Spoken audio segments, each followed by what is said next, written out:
computer. J'en profite pour prendre la parole 2 secondes, juste pour Oui. dire aux étudiants: «Allô, ça fait longtemps qu'on s'est vus.» C'est le fun de voir, du moins voir vos noms et quelques visages. Et c'est ça, là, comme je viens de mentionner, le cours de la semaine prochaine va porter sur le zoroastrisme. La capsule et le PowerPoint sont déjà sur l'air. Donc, vous avez là, toute la semaine jusqu'à mardi prochain pour regarder ça. Puis, on va compléter la matière ensemble en classe en faisant une étude de cas. Voilà. Parfait. Merci beaucoup, Marie-Claire. Bonjour tout le monde. On est très heureux de vous accueillir aujourd'hui. Je salue mes collègues qui se sont joints à nous, ainsi que les anciens et les anciennes étudiantes du programme. C'est vraiment un plaisir de vous voir.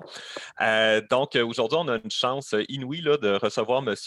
André Gagné, qui a trouvé une petite place dans son horaire très chargé pour venir nous entretenir notamment de son dernier ouvrage qui porte sur les liens entre le mouvement évangélique et Donald Trump. C'est un livre qui est encore très actuel là, malgré les changements électoraux du mois de janvier. Monsieur André Gagné est professeur de théologie à la faculté de théologie de l'Université de Concordia. Il est aussi associé au Centre de recherche Société, droit et religion de l'Université de Sherbrooke et au Centre d'expertise de formation sur les liens entre l'intégrisme religieux, les idéologies politique et la radicalisation.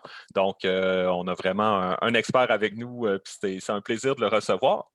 La première question que je voudrais vous poser, M. Gagné, c'est que vous nous parliez un petit peu de votre parcours, comment on en vient à étudier la théologie et comment on en vient aussi à s'intéresser autant à la droite chrétienne qu'à la politique américaine et son lien avec la religion. Donc, on vous écoute. Bon, merci d'abord pour cette merveilleuse invitation. C'est vraiment un privilège d'être parmi vous ce matin. Merci beaucoup. Et bien sûr, on va parler de choses qui m'intéressent énormément, hein? La théologie, la religion, la politique, tout ça. Comment on s'intéresse à ces questions, hein? Parce qu'on pourrait penser que, bon, la question théologique, c'est un peu quelque chose de vieillot, hein? C'est quelque chose qui est un peu dépassé. Même le religieux aujourd'hui, avec le fait que nous sommes dans une société quand même assez sécularisée. C'est quoi la place du religieux? C'est quoi la place du théologique? Est-ce qu'on associe toujours théologie au fait d'aller à l'Église? Hein? Et dans le contexte québécois, c'est souvent l'Église catholique. Hein?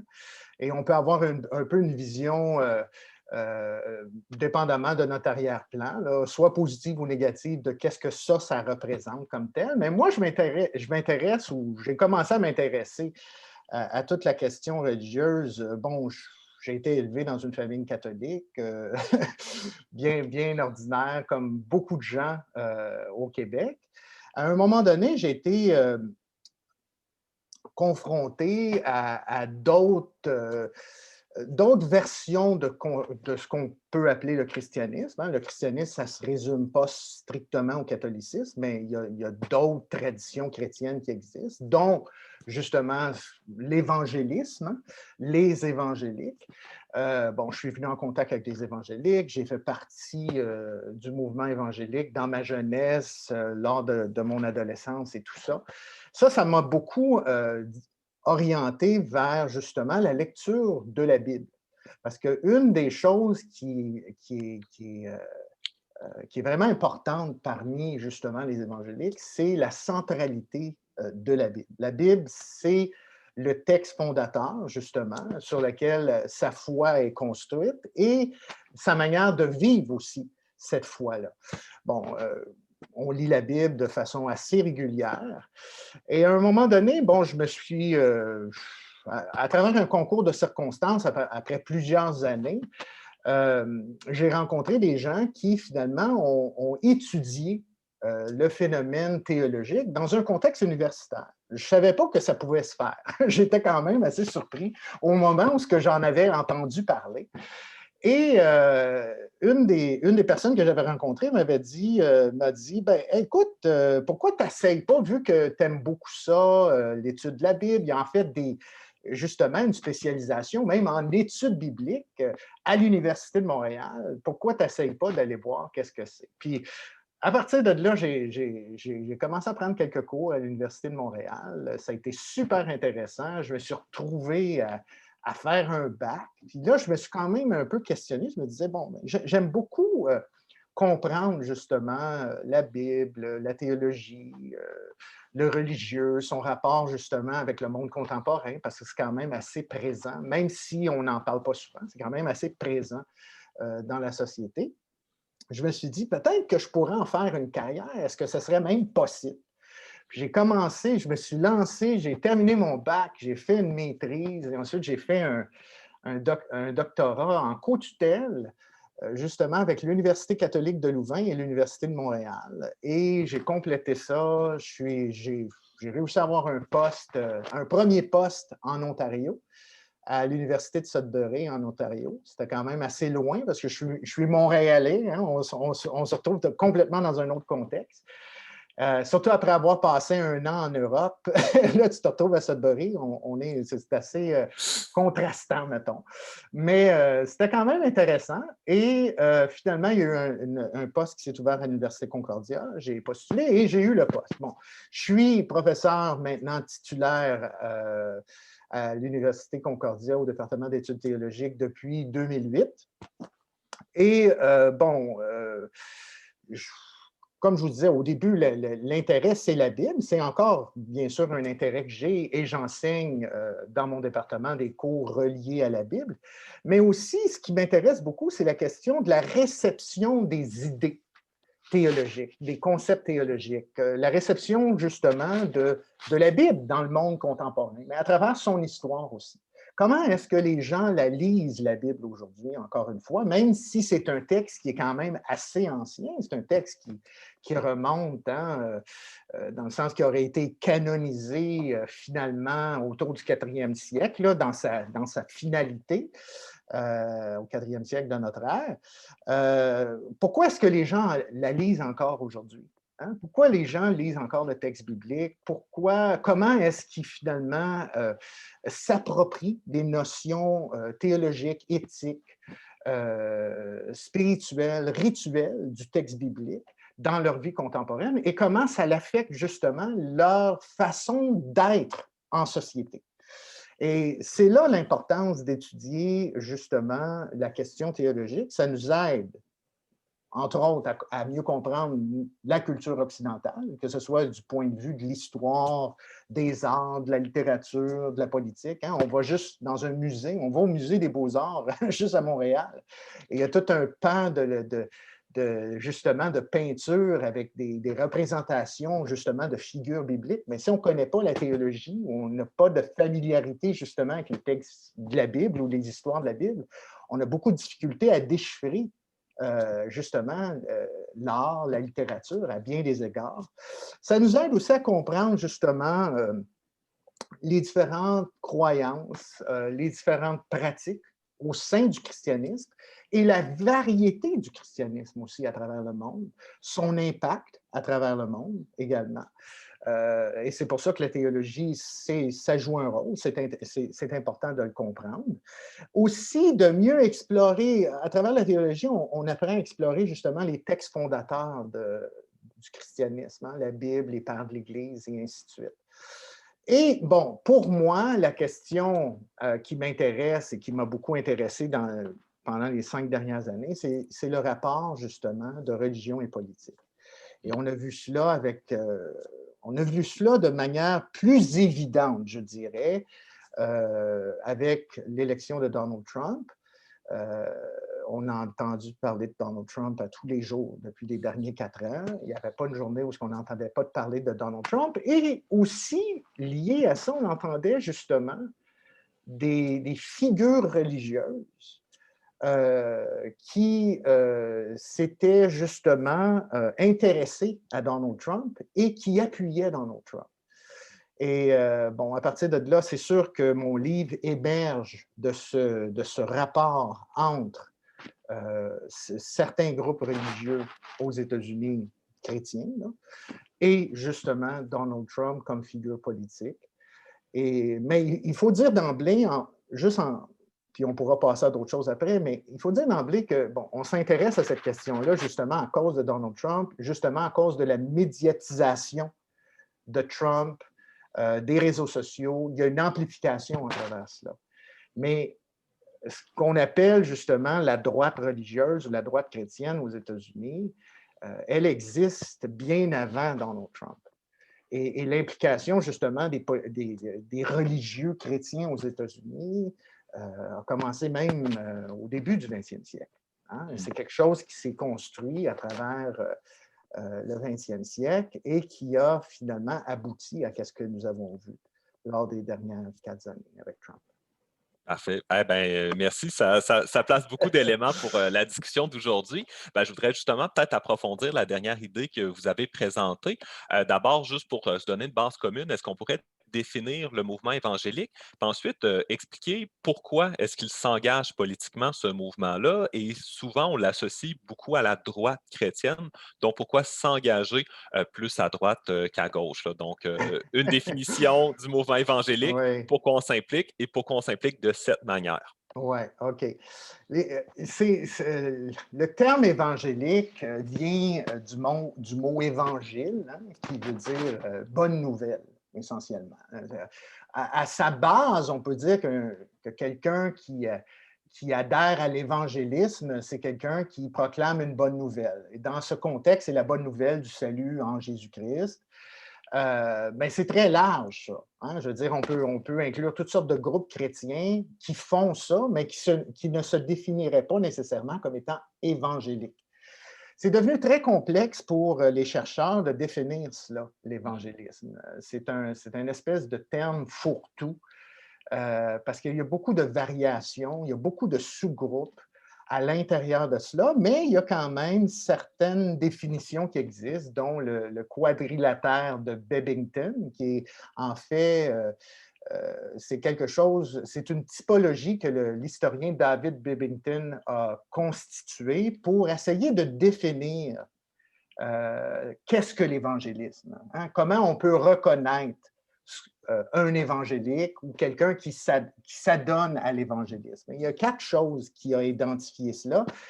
La première chose, c'est ce qu'on appelle l'importance de la conversion.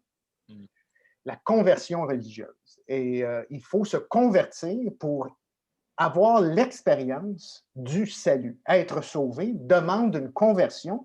Et souvent, l'expression qui est utilisée pour parler de cette conversion, c'est l'expression « né de nouveau ». Hein, on entend souvent en anglais « born again Christian ». Hein? Bon, mais c'est un peu ça. Hein? Les évangéliques, souvent, se définissent comme étant des chrétiens nés de nouveau. Finalement, ils ont une naissance spirituelle, un nouveau départ qui caractérise leur conversion, leur expérience de conversion.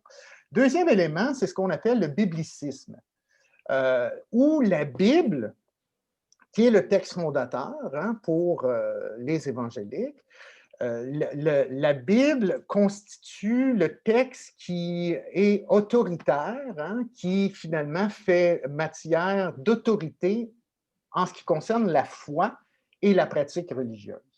Et souvent, dans le biblicisme, il y a une variation là, de la manière dont les évangéliques vont considérer la Bible. Beaucoup d'évangéliques vont considérer la Bible comme étant un texte inhérent, voulant dire que la Bible ne contient aucune erreur. Il n'y a pas d'erreur dans la Bible. Il n'y a pas de. Ce qui semble être des contradictions peuvent s'expliquer de différentes manières. La Bible est inhérente, elle est sans erreur, elle est parfaite sur le plan verbal et sur le plan de sa constitution. Ça, c'est la deuxième chose. La troisième chose, c'est ce qu'on appelle le crucicentrisme. Le crucicentrisme, ça désigne justement l'accent sur le message de la crucifixion du Christ, hein, l'idée que le Christ devait mourir pour le salut de l'humanité. Le crucicentrisme. Ça veut dire que c'est le message de la croix qui est central. Et c'est ce que vous allez voir. Hein, quand vous, je ne sais pas, on se rappelle des fameuses croisades dans les années 80 du grand évangéliste Billy Graham. Hein? On projetait cela même à la télé à l'époque. Et une des choses qu'il faisait, c'est qu'il prêchait le message de la croix. Hein? Le message que le Christ est mort en croix. Et c'est cette confiance dans cette mort-là expiatoire pour les péchés de l'humanité qui peut sauver l'être humain. Et la dernière chose, c'est ce qu'on appelle le prosélytisme ou l'activisme social. C'est cette idée où les évangéliques s'engagent socialement, bien sûr, à faire du bien à la société, mais aussi à propager le message chrétien. Hein? C'est l'activisme, c'est le prosélytisme, c'est de s'engager à partager le message qu'ils ont, afin que d'autres puissent s'adonner à l'évangélisme aussi, accepter ce message du salut. C'est essentiellement cela. Hein? Bon, lorsqu'on parle des évangéliques, il faut faire attention parce que ce n'est pas tous les évangéliques. Si on revient à notre fameux Donald Trump, ce ne sont pas tous les évangéliques qui ont soutenu Donald Trump ou qui finalement étaient nécessairement d'accord avec les politiques de Donald Trump. Il y a une frange de l'évangélisme américain, bien sûr, qui a adhéré à Trump et qui ont soutenu Trump. Et ils font partie de ce que nous appelons la droite chrétienne, ou des fois on appelle cela la droite religieuse aux États-Unis. Bon, la droite chrétienne, ça va beaucoup plus au-delà que simplement les évangéliques. Bon, la voix dont nous avons entendu parler le plus dans les derniers 4 ans, ce sont des évangéliques. Mais la droite chrétienne, c'est une coalition de groupes chrétiens religieux ultraconservateurs. Ça peut être des évangéliques ultraconservateurs, mais également des catholiques et des protestants ultraconservateurs. Okay? Ça fait partie, c'est une coalition. Et, bon, les évangéliques dont je m'intéresse dans mon bouquin, on va encore dans une frange encore plus spécifique de l'évangélisme. Moi, je m'intéresse aux néo-charismatiques pentecôtistes. Ça, on pourra en parler plus tard si vous avez des questions là-dessus. Mais ce qui est important de voir, pourquoi ils s'intéressent à la politique? Bon, ils s'intéressent à la politique parce que pour eux, l'idée, c'est que l'Amérique a été fondée sur des valeurs judéo-chrétiennes.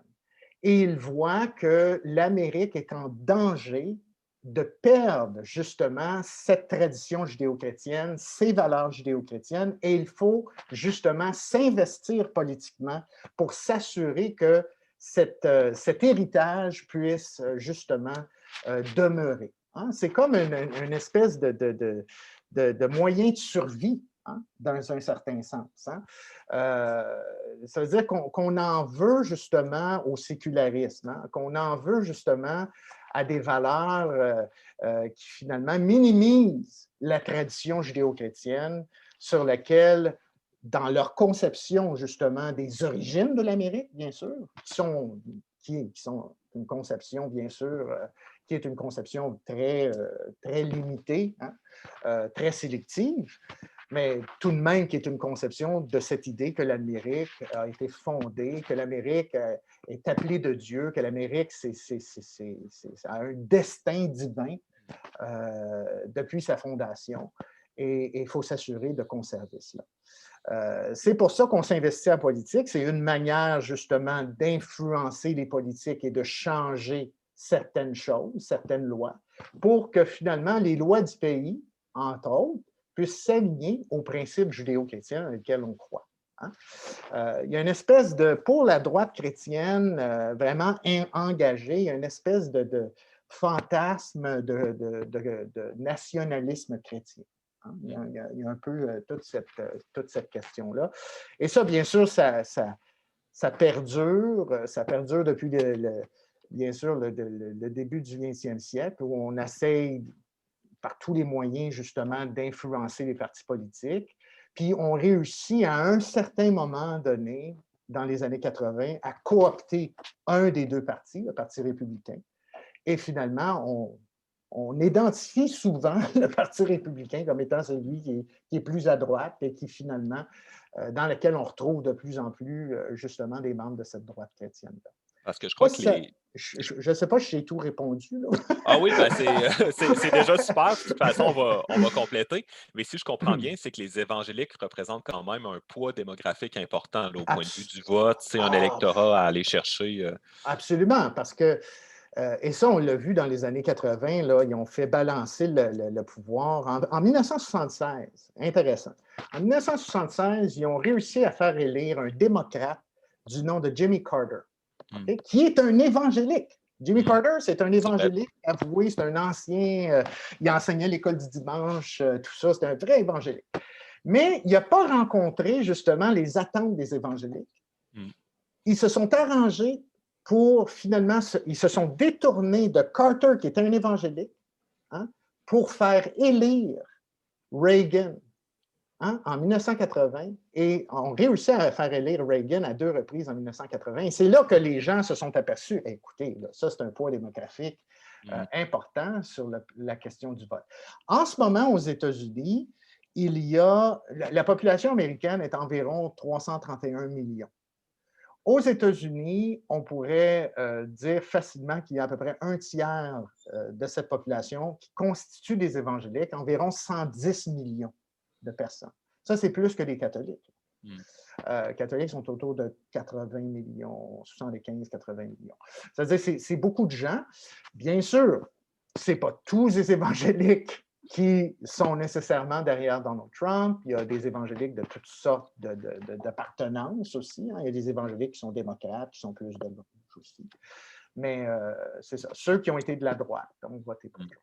Parfait. Donc, qu'ils votent ou qu'ils ne votent pas, ça peut avoir une influence politiquement.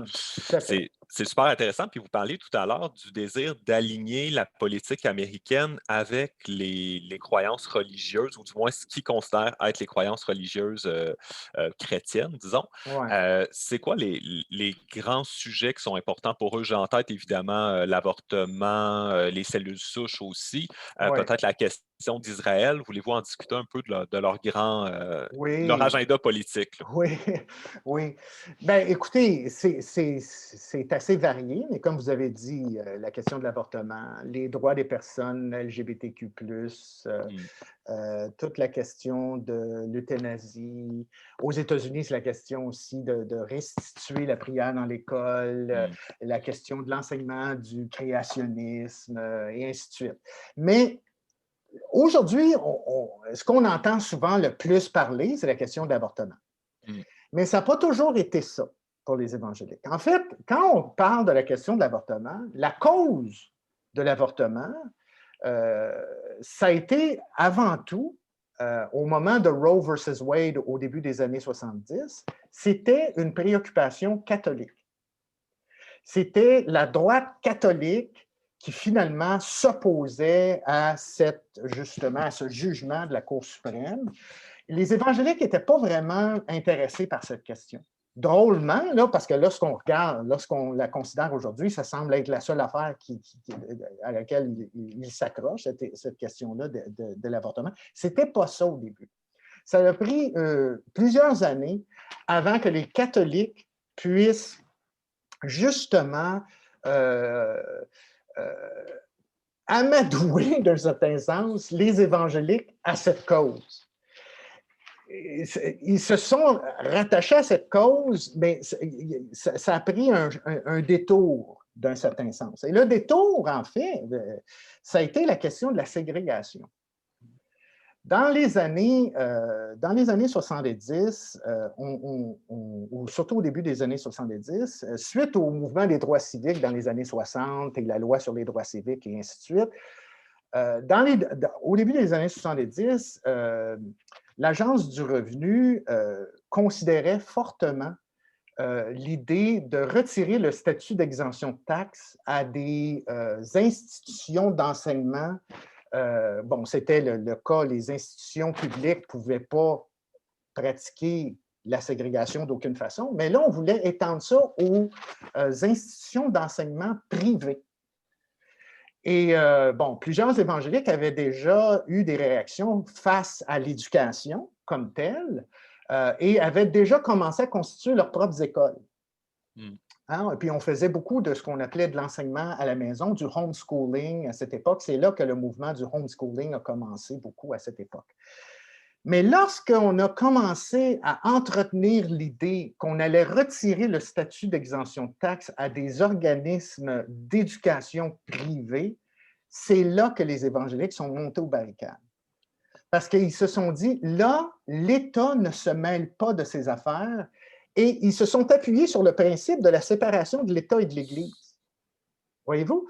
En disant, l'État n'a pas à s'ingérer dans la manière que les églises constituent ou fonctionnent. On ne peut pas déterminer la question raciale ou la gestion raciale d'une église ou d'une institution privée religieuse. On ne peut pas faire ça. C'est vraiment ça qui a été le déclencheur pour justement constituer une droite religieuse en tant que mouvement.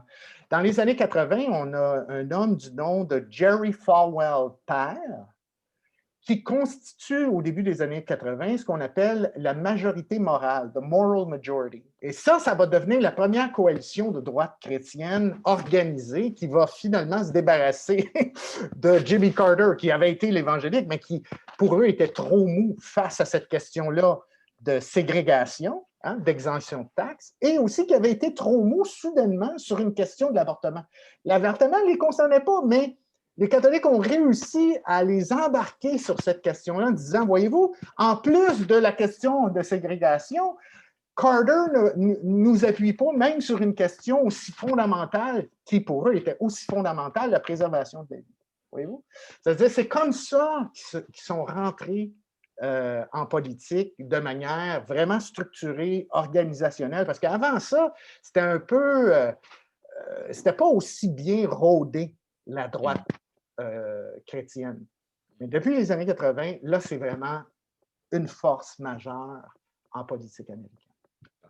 Là, je sais que c'est une question super complexe sur laquelle je veux vous amener, mais au point de vue de la question du conflit israélo-palestinien, oui. Il y a beaucoup d'analystes qui disent que le support presque inconditionnel des républicains à Israël est surtout fait en faveur ou pour plaire à la droite chrétienne. Est-ce que c'est une lecture que vous partagez? Puis pourquoi est-ce que la question d'Israël serait importante pour les évangéliques? OK, ça, c'est une super bonne question. C'est une question qui est nécessaire, qu'il faut absolument adresser. Écoutez, dans la conception, dans la compréhension théologique des évangéliques, Israël, c'est le peuple élu de Dieu. Et lorsqu'ils lisent, par exemple, des textes de la Bible hébraïque ou de ce que nous appelons l'Ancien Testament, on voit certaines promesses issues à Israël, dont ceux qui te bénissent seront bénis, ceux qui te maudissent seront maudits. Jérusalem, Dieu aurait choisi la ville de Jérusalem comme étant la capitale éternelle d'Israël pour toujours. La capitale unique et indivisible d'Israël. Alors, en tant que peuple élu, l'Amérique se doit d'aligner justement ses politiques en faveur d'Israël pour s'assurer justement que Dieu bénisse l'Amérique. Voyez-vous? En même temps, la question, souvent on voit ça un peu comme de manière un peu altruiste, là, dans le sens ils sont gentils envers Israël parce que c'est le peuple de Dieu. Oui, c'est la conception, mais encore, c'est aussi l'idée que dans leur compréhension de ce qu'on appelle l'eschatologie. L'eschatologie, c'est un terme qui désigne l'étude ou l'enseignement sur la fin des temps ou sur les choses dernières. Bon, beaucoup d'évangéliques ont une vision futuriste de certains textes bibliques comme étant des prophéties qui annoncent ou qui parlent d'événements de la fin des temps. Okay? Dans mon livre, justement, je consacre un chapitre au complet, le dernier chapitre sur la question de l'eschatologie. Je traite d'Israël aussi là-dedans. Ce qui est important pour eux, c'est que dans une conception eschatologique, c'est que selon leur lecture de la Bible, Israël, un jour, va reconnaître ou doit reconnaître que Jésus de Nazareth était le Messie promis. Hein? Ça veut dire que c'est en fonction de cela aussi que les politiques favorables envers Israël sont menées, hein, sont soutenues. Et c'est aussi en fonction que, par exemple, on parle de certains événements lors justement de la présidence de Trump. une des choses qu'il a fait, il a fait plusieurs choses pour Israël, mais une des choses qu'il a fait, c'est justement le déménagement de l'ambassade américaine de Tel Aviv à Jérusalem. En faisant ça, on envoie déjà un signal assez fort là, à la communauté internationale en disant que finalement, les États-Unis reconnaissent que Jérusalem, c'est la capitale indivisible d'Israël, de l'État moderne d'Israël. On ne prend pas en considération trop tous les problèmes que ça suscite sur le plan des rapports israélo-palestiniens. Ça, ce n'est pas important. Ce qui est important, c'est de faire une déclaration forte. Ça veut dire ça s'aligne encore une fois déjà avec une vision biblique. Et ce qu'on est en train de dire, lorsqu'on est en train de faire cela, c'est qu'on prépare, d'un certain sens, on donne quasiment un coup de pouce aux prophéties bibliques, pour que les prophéties bibliques, d'un certain sens, s'accomplissent.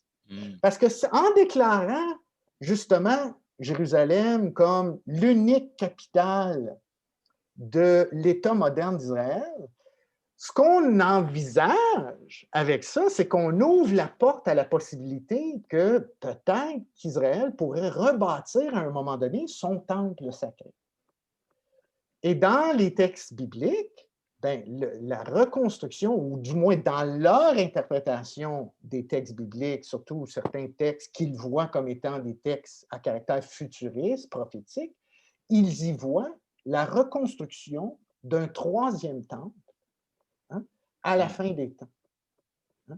Et ça va inaugurer justement les derniers jours, les derniers temps, avec la venue d'une espèce de figure politique du nom de l'Antichrist qui va venir, en tout cas. Mais ce que ça fait, c'est qu'en prenant des décisions politiques comme cela, en jouant avec la géopolitique de cette manière, c'est qu'on met en place les pions nécessaires pour justement faire advenir la fin des temps. Et c'est pour ça que c'est important, ce rapport avec Israël. C'est vraiment fascinant, puis c'est en lien direct avec ce qu'on disait dans le cours sur même à l'époque, quand on lit l'Évangile, la reconnaissance de Jésus comme Messie, la question d'Israël, du Second Temple, etc. Donc, on voit que les problématiques qu'on avait à cette époque-là ont encore un écho aujourd'hui. C'est super pertinent de vous entendre. Dernière question que je veux vous poser avant de passer aux questions de nos étudiants, nos étudiantes, c'est le mouvement évangélique, disons, fait des alliances qu'on pourrait qualifier de étranges ou du moins de contre-intuitives. Quand on pense à Donald Trump, évidemment, pour être poli, on ne pense pas à un homme très chrétien ou à un grand conservateur. Même chose aussi, on voit le mouvement QAnon, les conspirationnistes commencer à s'organiser autour du mouvement évangélique. Donc, je voudrais vous poser cette question-là. Comment est-ce qu'on peut expliquer ces drôles d'alliances qui sont faites et aussi comment reconfigure un peu le mouvement évangélique maintenant suite à l'échec ou à la défaite de Donald Trump? OK. C'est des très bonnes questions, encore une fois, parce qu'on s'imagine. C'est ça. Ça, c'est probablement la question qui revenait souvent lorsque mon bouquin est venu. C'est pourquoi Donald Trump, ça n'a pas de bon sens. Il me semble qu'il n'incarne pas du tout les valeurs judéo-chrétiennes. Pour Trump, ce n'est pas important pour ces évangéliques qu'ils nécessairement à l'époque qui ont fait ce choix, qui incarnent nécessairement les valeurs judéo-chrétiennes. Parce que pour eux, ce qui est important, c'est de mettre un homme fort en tête du pays qui va justement prendre en considération leur agenda politique à eux. C'est-à-dire que le rapport entre Trump et les évangéliques est très transactionnel. Trump sait qu'il a besoin des évangéliques, eux ont besoin de lui, ils ont l'écoute de Trump, parce que Trump les a invités, ils parlent à leurs assemblées et tout ça. Il y a des leaders évangéliques importants qui sont proches du pouvoir américain. On pense justement à la télé-évangéliste Paula White Cain et ainsi de suite. Bon. Mais ce qui a vraiment déclenché l'idée de Trump comme une espèce d'élu de Dieu, c'est cette idée qu'on voit Trump, ou on le compare à une figure politique du 6e siècle avant notre ère, du nom de Cyrus le Grand, le roi perse Cyrus le Grand. Et on peut voir, en fait, on peut avoir une idée de qui il est, parce que la Bible en parle. Dans le livre du prophète Ésaïe, au chapitre 45, on parle du roi Cyrus, qui est un roi, en passant, perse, et un roi païen. Ce n'est pas un roi qui nécessairement s'adonne aux croyances des Juifs de l'époque. Mais dans le livre du prophète Ésaïe, ce qu'on fait, c'est qu'on dit, ou le prophète parle au nom de Dieu et appelle Cyrus son Messie. C'est super important, ouais. Son oint. Et pourquoi il est oint? Parce que le mot Messie, ça veut dire oint, mais ça représente quelqu'un qui est élu ou qui est choisi par Dieu pour le représenter dans une tâche ou dans une fonction particulière. Le cas de Cyrus, c'est il a permis justement aux Juifs qui avaient été en captivité pendant plusieurs années par les Babyloniens à retourner, un certain nombre d'entre eux, autour de 40 000, à retourner justement à leur pays, reconstruire justement leur ville et leur temple. Ça veut dire que c'est la restauration possible justement du peuple de Dieu de l'époque à leur rituel, à leur religion, à leur culture. Donald Trump est vu comme une espèce de Cyrus. C'est lui qui va restaurer les bases du judéo-christianisme en Amérique. C'est lui qui va défendre la cause des gens qui, finalement, la cause de ceux qui, justement, perdent leur vie à travers l'avortement, et ainsi de suite. Et c'est intéressant parce que Donald Trump est le seul président qui s'est pointé à 2 marches pro-vie pendant son mandat. Lui et, justement, son vice-président, Mike Pence. C'est-à-dire, ça, c'est pas important si Trump lui-même était très chrétien. Dieu peut se servir de quelqu'un qui est païen pour accomplir sa volonté, et c'est comme ça qu'on a vu Trump, essentiellement. Pour ce qui est des autres alliances, c'est intéressant parce que les autres alliances, et on l'a vu de manière assez flagrante, avant justement l'insurrection du 6 janvier dernier, suite à l'élection, beaucoup de gens criaient à la fraude électorale du côté justement des républicains, du côté de la droite chrétienne, justement. Il y avait même des prophètes charismatiques qui appartiennent justement au mouvement néo-charismatique pentecôtiste qui avaient même prédit la victoire de Trump. Puis que même après, ce qui est intéressant, même après la défaite de Trump, qui continue à dire qu'il y aurait un renversement. À un moment donné, tous ces gens-là se sont retrouvés dans des événements particuliers autour de l'Amérique, dont justement à Washington, D.C. Et il y avait des événements particuliers, certains d'entre eux qu'on appelait, par exemple, « Stop the Steal », arrêtons le vol justement du vote. Et aussi des événements qu'on appelait des marches de Jéricho, Jericho Marches, des marches de Jéricho. Bon, une marche de Jéricho, ça a rapport avec un événement qu'on lit dans l'Ancien Testament, dans le livre du prophète Josué, au chapitre, si ma mémoire est bonne, au chapitre 6, je crois, où Dieu demande au peuple d'Israël de faire le tour de la ville des murs de Jéricho 7 fois, et les murs vont s'écrouler et ils vont pouvoir conquérir leurs habits. On parle de marche de Jéricho de manière symbolique, mais on fait cette espèce de grand rassemblement à plusieurs reprises un peu partout en Amérique. Et ces marches de Jéricho, lors de ces événements-là, on voit de façon flagrante justement la combinaison d'évangéliques importants, des gros noms du mouvement évangélique, qui sont là, qui parlent justement en faveur de Trump, qu'il y a une fraude électorale, puis que ça va être renversé. Puis vous avez des gens de l'extrême droite, comme justement Alex Jones, qui se pointent sur l'estrade, puis qui commencent à utiliser le langage chrétien d'eschatologie, de la fin des temps, que Jésus revient, qu'il faut se préparer. Là, on parle d'Alex Jones. Là. Je ne sais pas si vous connaissez Alex Jones, là, ceux qui suivent, qui ont déjà suivi ces débellés et tout ça, là, mais c'est extrême droite. Là. Puis vous avez aussi des gens qui flirtent avec justement la théorie du complot QAnon. Tout ça converge. Le point de convergence, essentiellement, c'est Trump. Mais c'est facile pour ces groupes-là. Quand je parle, par exemple, les évangéliques, là, qui finalement, parce qu'il y a eu des sondages aux États-Unis qui disaient même que jusqu'à 1/3 d'évangéliques croyaient ou qui avaient justement des affinités avec les croyances de la théorie du complot de QAnon. Pas 1/3, 1/4, pardon. C'est un quart. Mais quand on regarde les théories du complot, quand on regarde ce que QAnon dit des choses, c'est pas vraiment surprenant. Parce que lorsque vous regardez justement, si vous êtes familier avec l'eschatologie de certains de ces groupes évangéliques, l'idée d'un gouvernement mondial, c'est dans leur eschatologie. Le contrôle mondial de QAnon avec le vaccin, on ne veut pas prendre le vaccin parce qu'on va nous surveiller à travers les tours 5G. Mais ça, c'est dans l'eschatologie évangélique, ça, c'est la marque de la bête. On lit ça dans le livre de l'Apocalypse.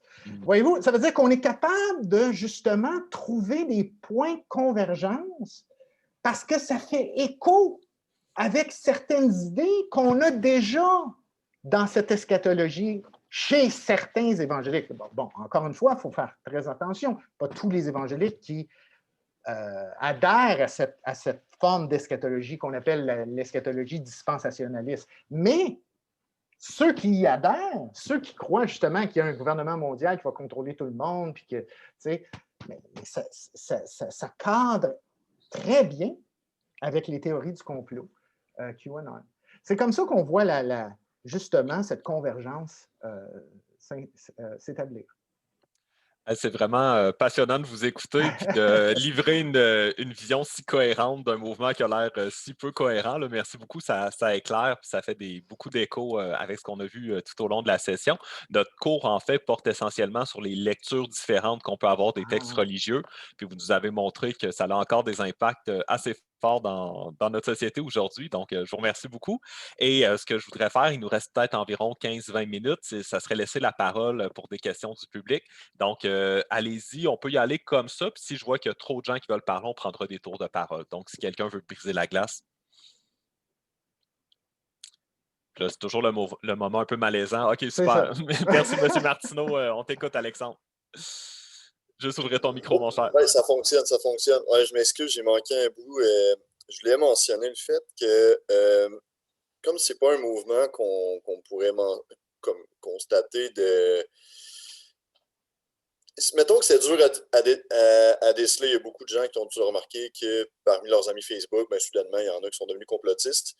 Je me suis rendu compte que dans le milieu scolaire, parce que oui, je suis sur le bord de devenir enseignant, il y en a, puis même au sein des commissions scolaires, j'ai croisé des gens qui sont censés orienter des élèves qui sont fondamentalement complotistes. Mais il n'y a pas un moyen de contrer ça, je veux dire, parce qu'on se rend compte qu'ils n'ont aucune méthodologie, mais je ne peux rien faire.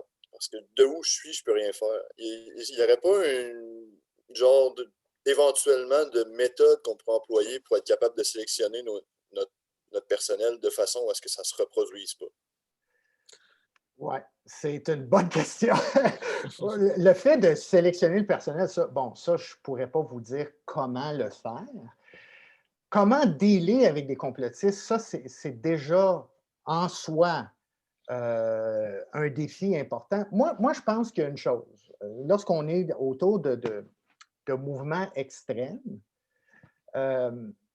que ce soit des complotistes, que ce soit, mettons, des évangéliques de droite qui défendent Morticus, Donald Trump, que ce soit des gens qui sont justement anti-COVID, anti-vaccin ou whatever. Non? La première chose qu'il faut faire, premièrement, c'est nous connaître très bien c'est quoi ça. Dans le sens de ne pas les caractériser de façon erronée, de ne pas penser qu'on sait ce qu'ils pensent sans vraiment avoir fait nous-mêmes nos propres devoirs sur qu'est-ce que c'est. Parce que ça, j'ai vu ça souvent. Moi, j'ai fait affaire énormément avec les médias, puis je fais affaire souvent avec les médias autour de la question des évangéliques, justement. Puis qu'est-ce qui arrive, puis surtout en Amérique, c'est qu'on caractérise les évangéliques d'une certaine façon, Puis souvent, ça manque de précision de la façon qu'on en parle. Puis ce que ça fait, c'est que ça fait juste contribuer à la polarisation. Parce qu'il y a déjà un sentiment de persécution par beaucoup de ces groupes-là. Il y a déjà un sentiment que tout le monde est contre nous autres, on est persécutés. Regarde, c'est la preuve qu'on a. Tu sais, regarde, encore une fois, ils parlent de nous autres, puis ils n'ont pas la. Tu sais, c'est pas vrai, tout ça. Ça veut dire déjà là, bien comprendre qu'est-ce que c'est. Ça veut dire peut-être que même au niveau de la sélection des enseignants, il va falloir que des organismes, on a un organisme, par exemple, le CEFIR, là, hein, le Centre d'expertise en formation sur les intégristes religieux. On fait des trousses, justement, au CEFIR, on fait des sessions d'enseignement et de formation pour, justement, des enseignants. Vous pourriez contacter la personne responsable du CEFIR, hein, au Cégep Édouard-Montpetit. Ils pourront vous donner un outillage là-dessus. La première chose, c'est de bien comprendre. La deuxième chose, ce n'est pas de, justement, de les traiter de fous, de les caractériser de malades mentales. On a souvent ça, on voit ça dans les réseaux sociaux. Regarde la gang de fous alliés. Tu sais, ça contribue énormément à la polarisation. On envenime justement le discours. Le but, c'est d'essayer de dialoguer. La meilleure façon d'engager, c'est de s'engager dans une espèce de dialogue socratique, de va-et-vient, de poser des questions, puis même en posant des questions, s'assurer, je pose ma question, est-ce que je comprends bien ce que tu dis? Puis là, d'offrir des perspectives. T'as-tu vu telle affaire? Ou t'as-tu pris ça en considération? Mais jamais entrer dans une espèce de dialogue de sourd où c'est juste moi qui ai raison, toi t'as tort. Ça, déjà là, ça tue la raison d'être d'essayer de changer quoi que ce soit. Moi, je dis, on ne peut pas changer les gens. C'est comme un radical, quelqu'un de radicalisé, là. Souvent, on dit, on va t'engager dans un programme de déradicalisation. Ça ne marche pas, ça. On ne déradicalise pas les gens. Les gens se sont eux-mêmes radicalisés. La raison qu'ils se sont radicalisés, c'est qu'à un moment donné, il y a une faille cognitive dans leur vision du monde qui finalement, ils cherchent des réponses, ils cherchent à trouver une solution à des problèmes qu'ils ont. Ils se tournent vers les réseaux sociaux, ils se tournent vers YouTube, puis là, on voit avec les algorithmes comment ça amplifie le message, puis ils s'accrochent à quelque chose. Pour se déradicaliser, il faut que ce soit eux qui se déradicalisent. Nous, la seule affaire qu'on peut faire, c'est d'entamer un dialogue avec eux, un dialogue qui est vraiment respectueux, hein? Un dialogue qui est vraiment un dialogue, et à un moment donné, il faut les amener à se questionner au point où ce que eux vont voir une espèce de problème dans leur propre conception, dans leur justement une ouverture cognitive, quelque chose qui ne correspond plus à leur expérience de vie. Ils ont une croyance, mais là, ça ne correspond plus à la réalité de la vie. C'est là que des changements peuvent s'opérer. Mais il n'y a pas de solution facile. Il y a eu des centres de déradicalisation, puis ça n'a pas marché, puis on pourrait appliquer ça même pour des complotistes, là. Moi, je pense que la meilleure façon, c'est de comprendre, d'entamer un dialogue qui est de manière très socratique. Et qu'en est-il d'organismes où on doit faire des sélections? Bien là, je ne sais pas c'est quoi les mécanismes qui peuvent être en place pour choisir les enseignants, mais c'est certain que d'un côté, ceux qui font la sélection doivent comprendre c'est quoi ce phénomène-là. C'est quoi ce phénomène-là comme faut et être capable d'offrir justement des outils pour rentrer en dialogue. Bien, moi, je pense que la seule façon, c'est ça. Je ne vois pas, on ne peut pas déradicaliser les gens, là. On arrive avec une brique infernale, là, puis ça ne marche pas, ça. Ça fait juste empirer la chose. C'est super éclairant. Merci beaucoup. C'est une question très complexe aussi. Puis justement, on mettra les liens sur le centre de déradicalisation. Puis aussi, il y a Valérie Guillotot qui nous a envoyé un lien dans le chat aussi vers un documentaire à Télé-Québec sur ces questions-là. Merci beaucoup de votre réponse aussi. C'est très éclairant. Puis en plus, vous parlez de Socrate. Fait que moi, je suis content dans ce temps-là. J'ai deux mains levées. J'ai Elisabeth Sirois, ensuite Mathieu. Donc, on pourrait peut-être prendre 5 minutes pour ces questions-là. Puis ensuite, s'il n'y en a pas d'autres, on pourrait clore, question de ne pas trop prendre de votre temps. Donc, Elisabeth, on t'écoute. Oui, bonjour, vous m'entendez bien? Oui. Oui, j'espère que ce n'est pas trop bruyant là où je suis. D'abord, merci M. Gagné pour votre présentation. Moi, je suis une ancienne du programme. Je complète actuellement ma maîtrise en sciences et religions à l'Université Laval. Comme quoi, le cours de Benoît a été bénéfique dans ma formation. Je me demandais, forcément, Donald Trump a conscience de cet appui-là, de cet appui massif de la frange évangélique. Je me demandais comment lui en tire profit, comment il a instrumentalisé cet appui-là, comment il en a tiré, c'est ça, des bénéfices, comment il a réussi à tourner ça en sa faveur. C'est une excellente question. En fait, le tout commence pour Donald Trump avec une connaissance qu'il a dans les milieux justement évangéliques. Cette connaissance, c'est une dame du nom de Paula White Cain. Paula White Cain, c'est une télé-évangéliste aux États-Unis qui, justement, souvent on l'associe à la frange néo-charismatique pentecôtiste et à la croyance en l'évangile de la prospérité. Hein, c'est cette idée-là que Dieu veut que tous les croyants soient bénis de manière physique, de manière matérielle et spirituelle. Donald Trump et Paula White Cain se connaissent depuis environ une vingtaine d'années. Paula White Cain a été, je dirais, l'instrument catalysateur de cet appui des évangéliques à l'égard de Trump. En 2015, en septembre 2015, elle a organisé une rencontre avec Trump à la Trump Tower pour que certains leaders du milieu évangélique puissent rencontrer Donald Trump et qu'ils puissent lui poser des questions et que Donald Trump puisse répondre.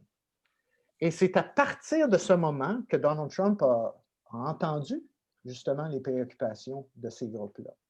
Parce que ces groupes-là, sous l'ère Obama, là, il n'y avait aucune attention de la part du président américain. Et là, Trump était prêt à les écouter.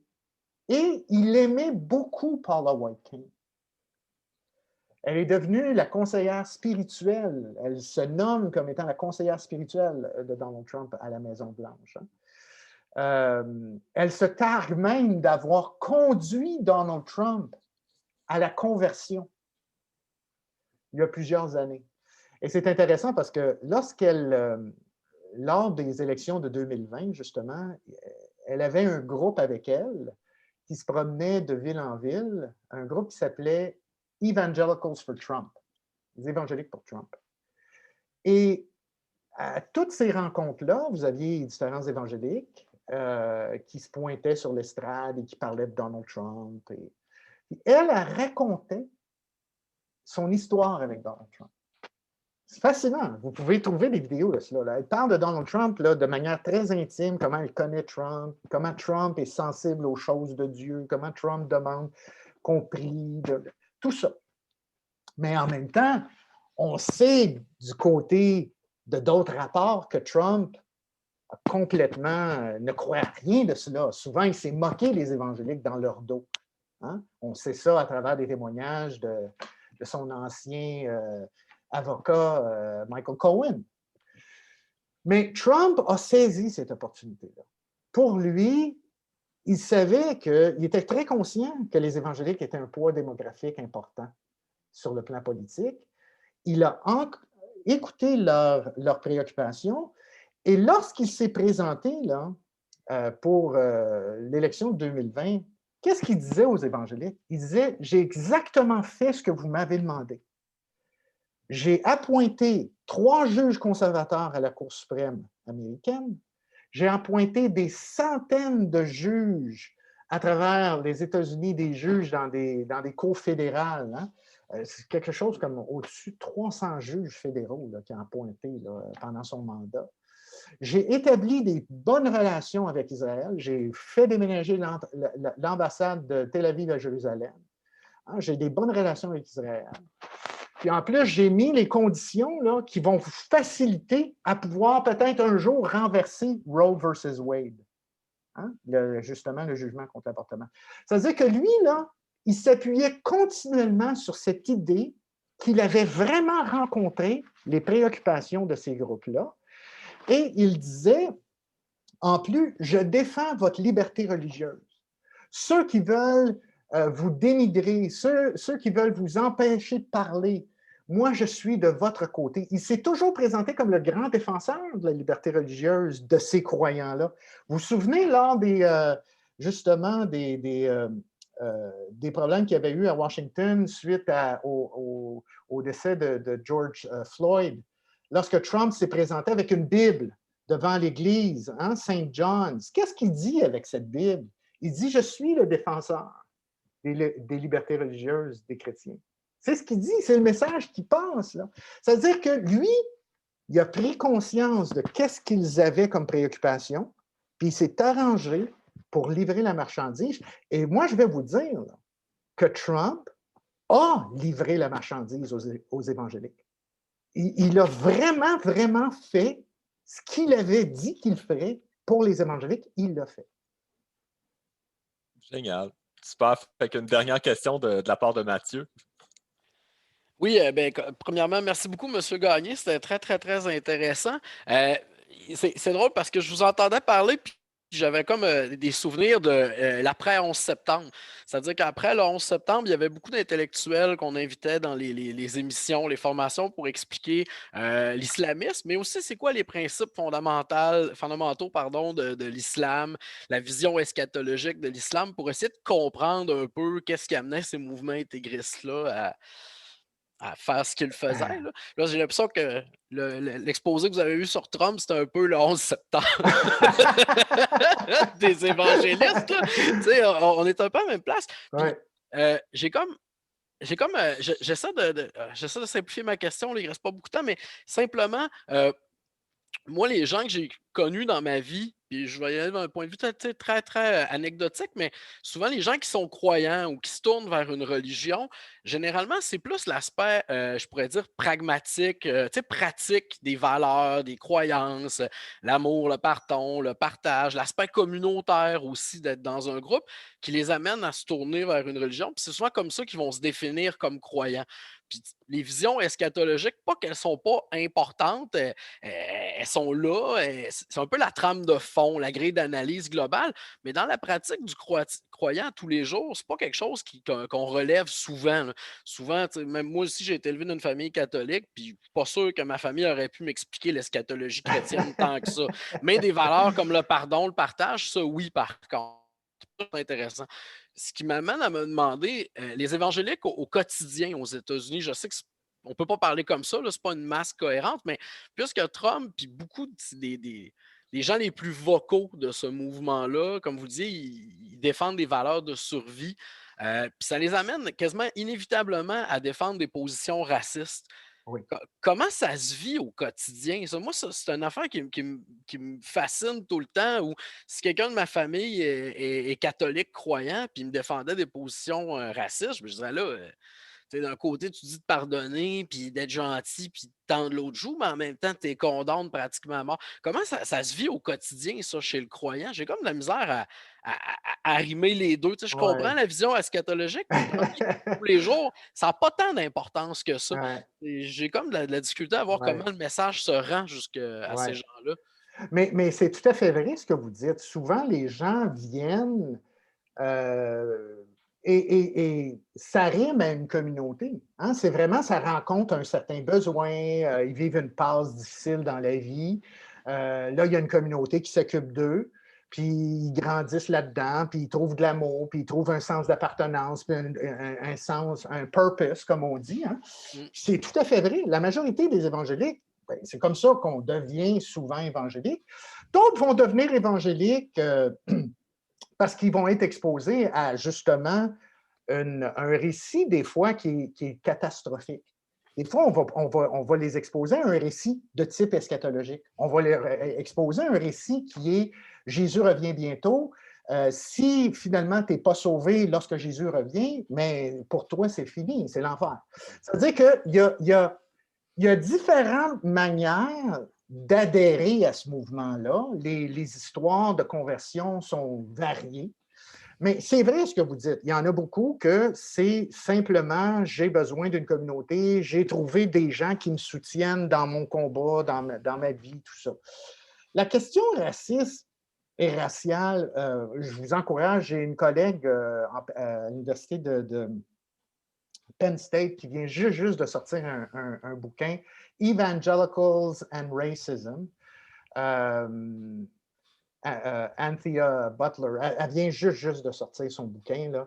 Et il y a d'autres comme Robert P. Jones qui ont travaillé beaucoup la question raciale aux États-Unis en rapport avec la question des évangéliques. Hein.